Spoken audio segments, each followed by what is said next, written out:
আমাদের গল্পগুলো এক লাফেতেই আকাশ ছোঁয়া, আসমানি রং মাখতো জাদুর ছড়ি দিয়ে।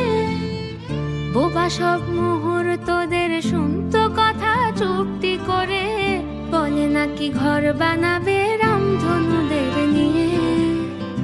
আমাদের গল্পগুলো,